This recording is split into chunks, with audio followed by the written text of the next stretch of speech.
Hello friends, welcome to our show Health Live. मैं हूं आपके साथ शिखा।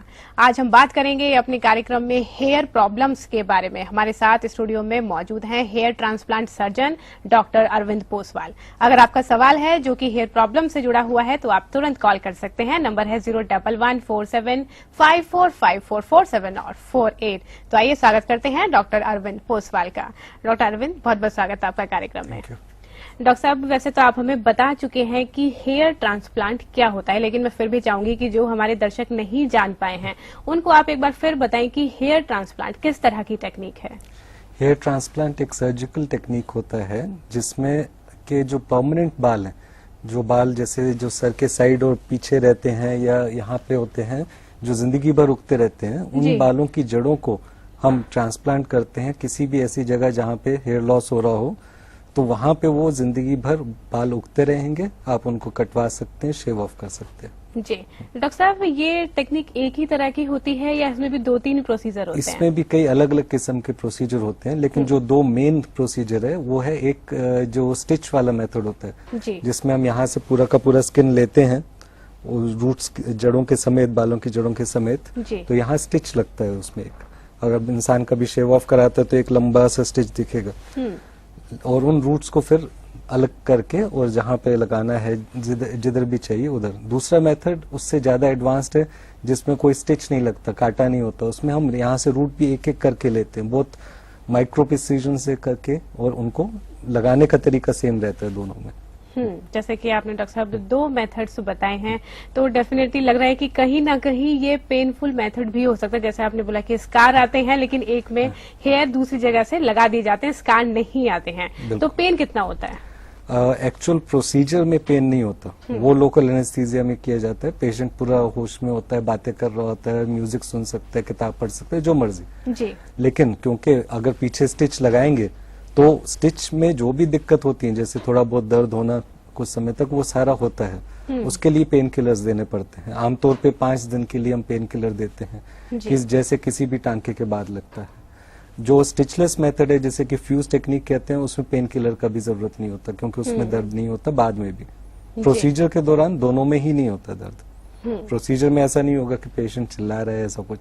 जी डॉक्टर साहब, जैसे आपने बोला कि अगर पेन होता है तो 4 या 5 दिन तक पेन किलर देते हैं। डेफिनेटली सर्जरी है तो रेस्ट भी पेशेंट को लेना होता होगा। अमूमन कितने दिन का रेस्ट आप रेकमेंड करते हैं? आमतौर पे हम 1 दिन का बोलते हैं एट द मोस्ट। कई बार लोग अगले दिन ऑफिस भी चले जाते हैं, ऐसी बात नहीं है।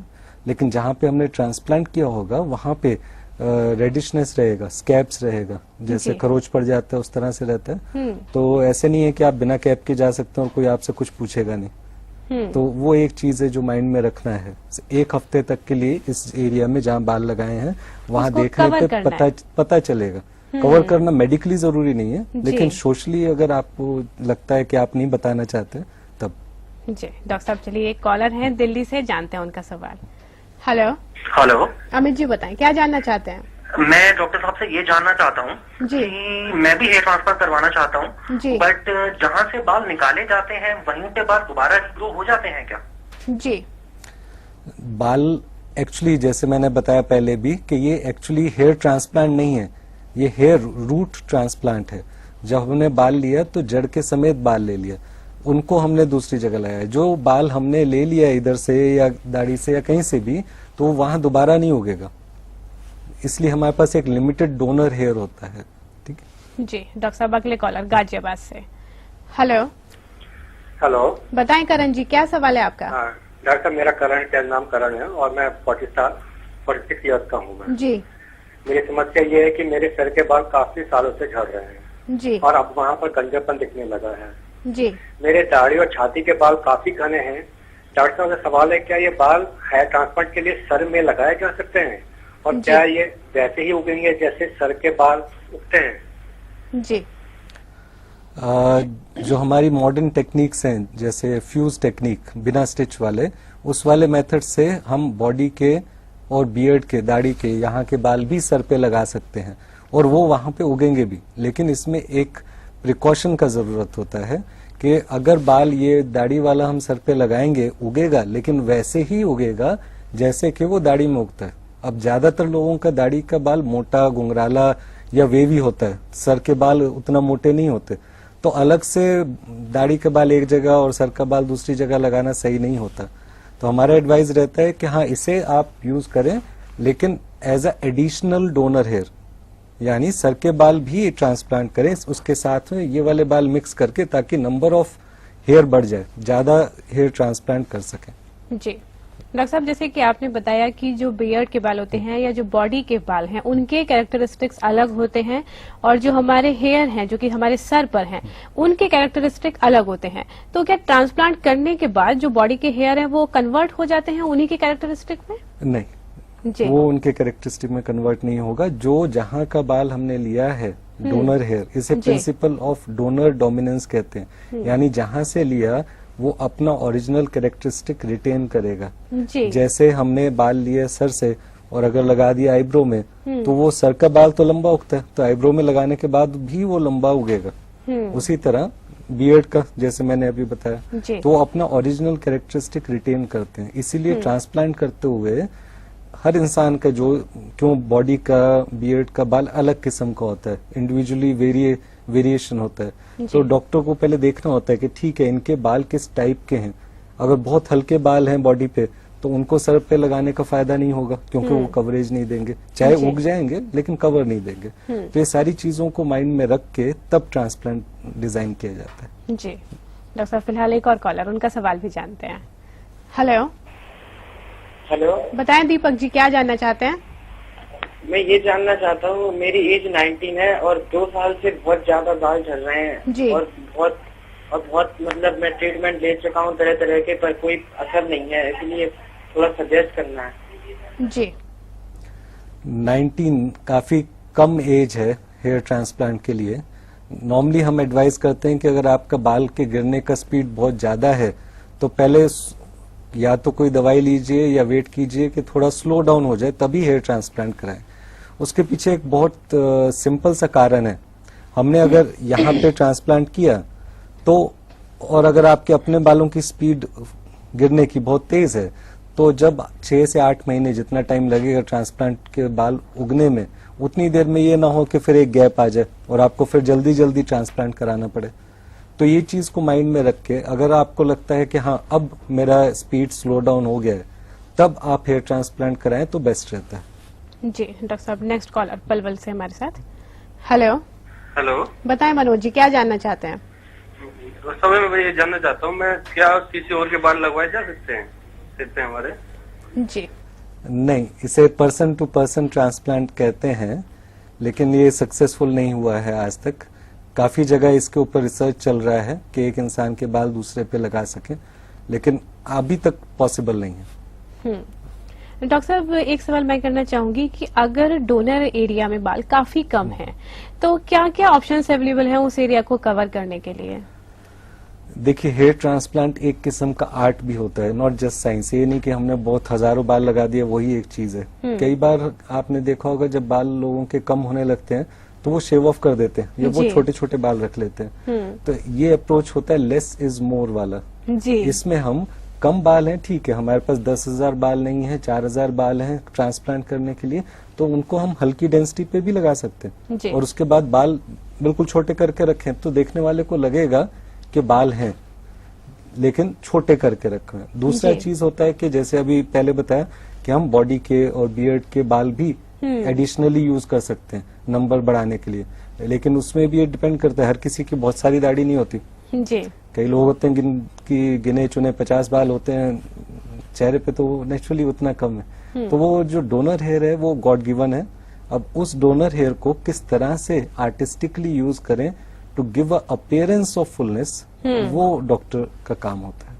जी डॉक्टर साहब, जैसे कि आपने बोला कि डॉक्टर का काम होता है कि वो डेफिनेटली अगर कम भी बाल हैं तो भी पूरे एरिया को कवर कर पाए। तो अगर कोई भी पेशेंट हेयर ट्रांसप्लांट के लिए आता है तो वो ये कैसे इंश्योर कर सकता है कि उसको बेस्ट रिजल्ट ही मिलेंगे? उसके लिए नॉर्मली मैं एडवाइस करता हूँ, जिसने भी हेयर ट्रांसप्लांट कराना है या सोचता है कि मैं कराना चाहता हूँ, कि ऐसे और लोगों से मिले जिन्होंने ट्रांसप्लांट कराया हुआ है और जिनका हेयर लॉस उसके हेयर लॉस जितना है और जिनके हेयर कैरेक्टरिस्टिक मिलते जुलते हैं। अब जैसे किसी के घुंघराले बाल हैं और या सीधे बाल हैं जी। अगर सीधे बाल हैं और वो रिजल्ट देखे घुंघराले बाल वाले का, तो उसको सही आइडिया नहीं होगा। किसी का पूरा हेयर लॉस है और देखिए वो सिर्फ ऐसे हेयर ट्रांसप्लांट वाले को जितना इतना सा तो नहीं। तो सबसे जरूरी चीज होता है कि ऐसे पुराने पेशेंट्स या लोगों से मिलें जिन्होंने हेयर ट्रांसप्लांट कराया, सिर्फ पिक्चर्स पे नहीं जाएं, एक्चुअल मिल के देखें कि हाँ कैसा लगता है। दिस इज शॉर्ट वे कि आपको हेयर ट्रांसप्लांट जैसा आप चाहते हैं वैसा अच्छा रिजल्ट मिलेगा। बिल्कुल डॉक्टर साहब, आपने एकदम सही कहा कि अगर हम पहले मिल लेंगे, जान लेंगे, तो डेफिनेटली हम अपने आप को भी ये सेटिस्फाई कर पाएंगे कि कोई भी प्रॉब्लम नहीं होती है हेयर ट्रांसप्लांट में। अगले कॉलर जानते हैं उनका सवाल। हेलो। हेलो गौतम जी, बताएं क्या जानना चाहते हैं? सर, मैं ये जानना चाहता हूँ ना, हेयर ट्रांसप्लांट के बाद जो हेयर ट्रांसप्लांट बाल होते हैं उसको कुछ खास ध्यान रखना पड़ता है? जी।